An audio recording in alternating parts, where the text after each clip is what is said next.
எல்லாருக்கும் வணக்கம். வீடியோ பார்த்துட்டு இருக்கிற நீங்கள் மற்றும் உங்கள் குடும்பத்தில் இருக்கிற அனைவரும் சந்தோஷமாக இருக்கணும்னு வேண்டிக்கிறேன். இன்றைக்கி பிரம்ம முகூர்த்த பூஜையோட 77வது நாள். வழக்கம்போல் காலையில் 3:15 மணிக்கு எழுந்திரிச்சு குளிச்சுட்டு கோலம் போட்டு நேராக சாமி ரூமுக்கு வந்துட்டாங்க. சாமி படம் எல்லாத்துக்கும் பூவெல்லாம் எடுத்து வச்சு அலங்காரம் பண்ணிவிட்டு விளக்கேற்றுறதுக்கு ரெடி பண்ணிவிட்டு பிரம்ம முகூர்த்த பூஜையை ஆரம்பிச்சிட்டேன். இன்றைக்கி கணவனை திருத்திய காரிகை அப்படின்ற தலைப்பில் ஒரு சில வரிகள். இப்போ பாண்டிய மன்னன், அவருக்கு ஒரே ஒரு பெண் குழந்தை, அவங்க பேர் சிலாபாய்.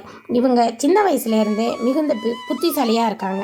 அவங்களுக்கு 5 வயது அடைந்ததும் தன்னோட குல வழக்கப்படி சகலகலா வல்லவராக ஒரு ஆசிரியரை தேர்ந்தெடுக்கிறாரு அவங்க அப்பா. இப்போ சிலாபாயை ஒப்படைக்கிறாரு. ஆசிரியருக்கு தேவையான திரவியங்கள் எல்லாத்தையும் கொடுத்து அனுப்புகிறாரு மன்னன். அந்த குரு பேர் சிரேஷ்டர். அவர் முறைப்படி ராஜ கன்னிகைகளுக்கு உகந்த வித்தைகள் எல்லாத்தையும் சிலாபாய்க்கு கற்றுக் கொடுக்குறாரு. இப்போ அவர் விஷ்ணு பக்தர். நாள்தோறும் சாலிக்கிராமத்தை திருமஞ்சனம் செஞ்சு துளசியால் அர்ச்சனை பண்ணி தீபம் கட்டின வழிபட்டதுக்கு அப்புறம்தான் அவர் உணவு அருந்துவார். இது அவருடைய பழக்கம். இதை நாள்தோறும் பார்த்துக்கிட்டு இருக்காங்க சிலாபாய். தானும் அதே போல் பூஜை செய்யணும் அப்படின்னு சொல்லி அவருக்கு ஆசை உண்டாகுது. ஒரு நாள் அவரை அணுகி, ஐயனே, குடும்பத்தில் பெண்கள் எவ்வாறு நடந்துக்கணும் என்பதையெல்லாம் எனக்கு விளக்கமாக சொல்லியிருக்கீங்க, தெய்வ பக்தியும் ஊட்டியிருக்கீங்க.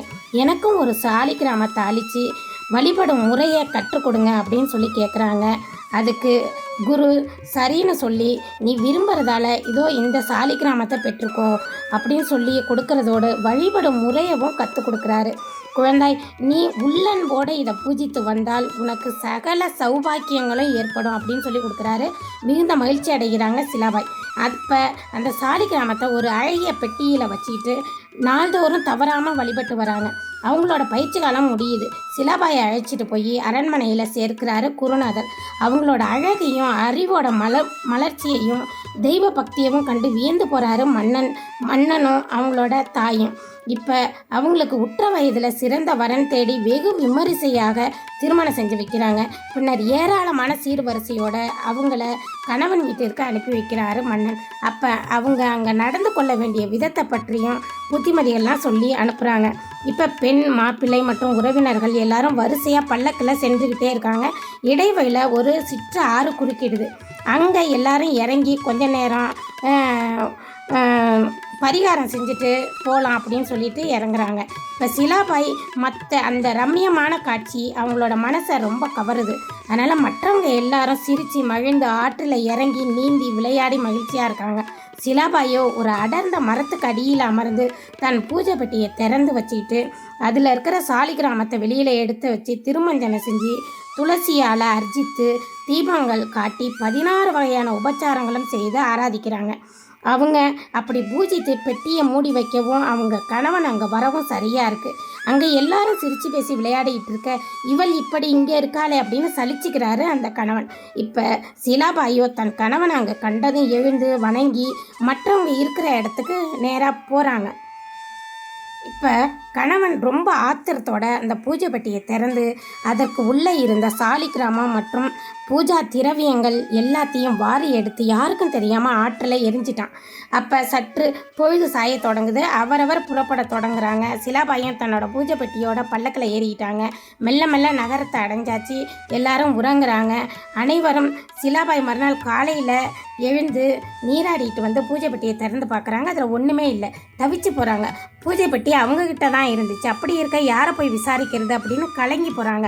பரமனே, என் பூஜை பொருட்கள் யாரோ கொண்டு போய் விட்டாங்களே, உனக்கு ஆராதனை செய்யாமல் நான் எப்படி உண்பேன் அப்படின்னு சொல்லி மனம் தவிச்சு போகிறாங்க. இங்கே எங்கே ஆயிலாம் தவறி போயிருக்குமா, தேடிப்போ அத்தா கிடைச்சிரும் அப்படின்னு சொல்லி அந்த கணவன் சொல்கிறாரு. கூட இருக்கிற பெரியவர்கள் எல்லாருமே சொல்கிறாங்க.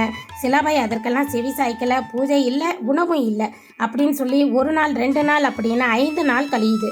இதை கண்ட கணவன் ரொம்ப பயப்படுறான். இவ இப்படி இருக்காளே அப்படின்னு சொல்லிட்டு ரொம்ப யோசனை பண்ணுறான். அப்போ ஆற்றில் எரியாமல் எங்கேயாவது மறைச்சி வச்சிருக்கலாமே, நம்ம தப்பு பண்ணிட்டோமே அப்படின்னு சொல்கிறான். ஆனால் இறைவன் செயல் வேறு விதமாக இருக்குது. தன்னோட பக்தை ஒருத்தி பட்னியாக கிடக்கிறாளே அப்படின்னு அன்னைக்கு இரவு சிலாபாய் கனவுல குருவா தோன்றி பூஜை பொருட்கள் எல்லாத்தையும் கொடுத்துட்டு மறைகிறாரு. திடுக்கிட்டு எழுதுறாங்க சிலாபாய். தன் பெட்டியை திறந்து பார்க்குறாங்க. எல்லாமே அதில் இருக்குது.